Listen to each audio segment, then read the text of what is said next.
बिहार के दरभंगा जिला के बिरौल अनुमंडल क्षेत्र के बुआरी गांव में बीते 16 तारीख बुधवार की रात्रि में बिरौल पुलिस द्वारा अचानक हिंदुस्तान के पत्रकार के घर में घुसकर बेरहमी से पिटाई की गई। हमारे बीच भाजपा के मंडल अध्यक्ष और सांसद प्रतिनिधि मणिकांत झा। चाहूंगा कि बिरौल प्रशासन की गुंडाई कब तक ऐसा रहेगा? बहुत बहुत धन्यवाद आपको। चूँकि यह घटनाएं हुई, यह घटना मानवता को शर्मसार करने वाली घटना है। मैं भी क्षेत्र से बाहर था, मैं स्थल तक नहीं पहुंचा हूं, लेकिन आज जाने का मेरा इरादा है। आज मैं स्थल पर ही जाऊंगा। क्षेत्र से बाहर रहने के कारण मैं वहां नहीं जा सका।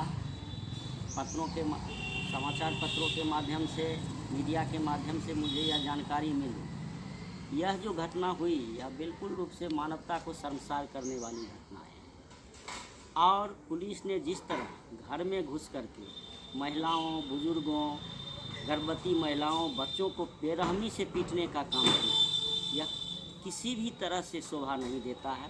यह बिल्कुल अमानवीय व्यवहार है। हम इसकी निंदा करते हैं और निंदा ही नहीं करते हैं, हम माननीय मुख्यमंत्री नीतीश कुमार जी से यह मांग करते हैं, निश्चित रूप से दोषी जो है, दोषी पर कानूनी कार्रवाई हो। और इस तरह का जो जब रक्षक ही भक्षक बन जाएगा, कानून पर से लोगों का विश्वास उठ जाएगा, तो क्या होगा? और इस रक्षक के द्वारा यह भक्षक का काम किया गया है और इस तरह के मानवता को झकझोरने वाला काम किया गया है, जो किसी भी तरह से, किसी भी दृष्टिकोण से यह शोभा नहीं देता है। मैं स्थानीय प्रशासन से भी यह मांग करना चाहूँगा, निष्पक्ष जांच करें और जो दोषी है उसको निश्चित रूप से न्याय के कटघरा में खड़ा किया जाना चाहिए। मैं डीएसपी यहाँ के, जब से डीएसपी साहब आए हैं, अच्छे व्यक्तित्व हैं, नेकदिली इंसान हैं, उनकी कार्यशैली भी अच्छी है और जिस तरह से जब से यह क्षेत्र में आए हैं अच्छा काम किए हैं। लेकिन हमको आश्चर्य इस बात का लग रहा है कि उनके नाक के सामने, आँख के सामने में यह घटनाएँ हुई, लेकिन अभी तक पीड़ित परिवार को न्याय नहीं मिला और धरना पर भी बैठा हुआ है पीड़ित परिवार। वहाँ तक भी प्रशासन के द्वारा उनकी भी सुधि नहीं ली जा रही है। यह घोर आश्चर्य की बात है। मुझे भी ऐसा उम्मीद नहीं था। मैं स्थानीय प्रशासन से भी इस मुद्दा पर बात करूँगा और निश्चित रूप से मैं अपने पार्टी के स्तर पर माननीय सांसद महोदय से भी वो संज्ञान में दिया हूँ। माननीय सांसद महोदय से व्यक्तिगत बात किया हूँ और निश्चित रूप से उनसे भी आग्रह करूँगा, जो पदाधिकारी से बात करके और प्रयास करूंगा वो भी स्थल का मुआयना करें और निश्चित रूप से रक्षक के द्वारा जो भक्षक का काम किया गया है, जिस तरह प्रशासन द्वारा निहत्थे लोगों पर, वह महिला जो 110 वर्ष की माताएं वृद्ध महिला थी, उस पर अत्याचार किया गया। और यदि इस तरह का, हमको तो लगता है यह पूर्व नियोजित कार्यक्रम था। आज मान लीजिए, जैसा कि पता लगा है, सुनने में आया है, दारू के लेकर के विवाद हुआ। यदि दारू लेकर के यह विवाद हुआ, जो वृद्ध महिला थी 110 की उम्र थी जिसका, उनके बेटा यानी हिंदुस्तान का पत्रकार भी है, और एक वो परिवार, जिस परिवार के साथ यह घटनाएं हुई है, वह परिवार बहुत ही, मान लीजिए, एक पत्रकारिता, और उस दिन घटना हुई जिस तरह लोकतंत्र, जिस दिन लोकतंत्र के चौथे स्तंभ पत्रकारिता दिवस उस दिन था, और एक पत्रकार के घर में, उनकी पत्रकार के घर में घुस करके उनकी वृद्ध माता, जिनकी आयु 110 वर्ष थी, उनके घर में गर्भवती महिलाएं थी, बच्चे, सबको बेरहमी से पीटा गया। यह तो हमको लगता है पूर्व नियोजित कार्यक्रम था। जैसा कि हमको पता चला, लोगों के द्वारा, मीडिया के माध्यम से पता चला, दारू के लेकर के विवाद हुआ। यदि दारू के लेकर के विवाद हुआ तो मान लीजिए दारू को लेकर के यह विवाद हुआ और प्रशासन वहाँ पहुँचा और निहत्थे लोगों पर, आज वह परिवार तो कोई लुटेरा नहीं था, वह दारूबाज नहीं था। तो जब इस तरह का उसका कोई पिछला बैक रिकॉर्ड कोई खराब नहीं था कि कोई दारू का मामला, जब दारू के मामला उस घर में क्यों घुसा गया, यह कहीं न कहीं। और एक बात और जानने को आया है, जो है चौकीदार जो वहाँ का है, उसी के संरक्षण में वह खुद, जैसे पता चला, चौकीदार का बेटा है, हाँ, घर में जाकर दिखाया है और वो दारू का धंधा करता है, दारू पी करके रंगबाजी किया, इस तरह का हुआ। वही प्रशासन को बुलाया और प्रशासन ने उनके कहने पर ही घर में घुस करके, मान लीजिए, इस तरह का अत्याचार किया।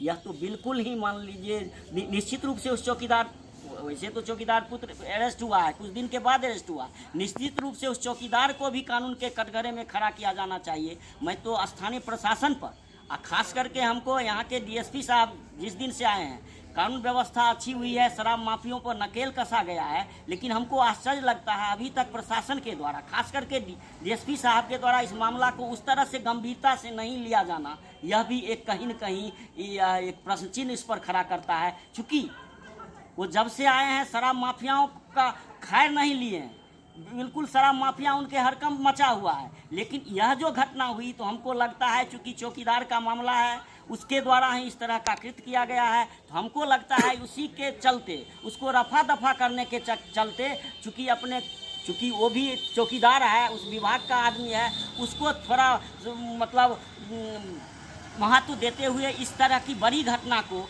हो सकता है या जिसको प्रशासन छोटी घटना समझ रहा है वह बड़ी घटना का रूप धारण करेगा। और प्रशासन पर से, वैसे भी बिरौल प्रशासन पर से लोगों का विश्वास उठते जा रहा है। ऐसा भी सुनने आया है जो चौक चौराहा पर वह लुटेरे जैसा काम करता है, व्यापारियों को तंग करने का काम करता है, और इस तरह का व्यवहार बना रहा तो कुशेश्वर बिरौल जो है अनुमंडल निश्चित रूप से प्रशासन पर प्रश्न उठेगा। और निश्चित रूप से मैं मांग करना चाहूँगा, मैं अपने सांसद महोदय से भी बात किया हूँ इस मुद्दा पर, मैं सांसद महोदय से भी समय लिया हूँ, आवे उनका क्षेत्र भी है वह देखे।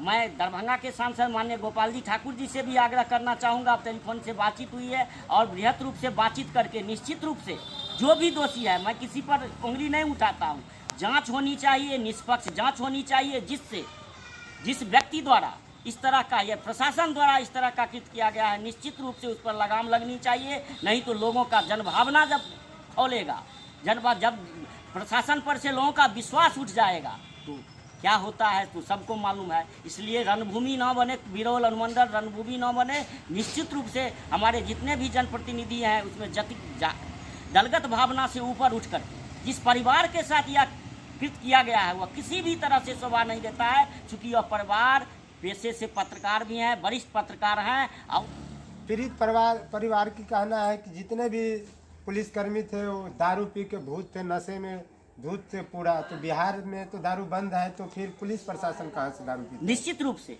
मैं यह कहना चाहूँगा, निश्चित रूप से जहाँ भी दारू की बिक्री होती है स्थानीय प्रशासन की उसमें भूमिका रहती है। मैं एक वाकया कहना चाहता हूँ। मैं कुशेश्वर स्थान के थाना प्रभारी थे महेश्वर प्रसाद सिंह जी।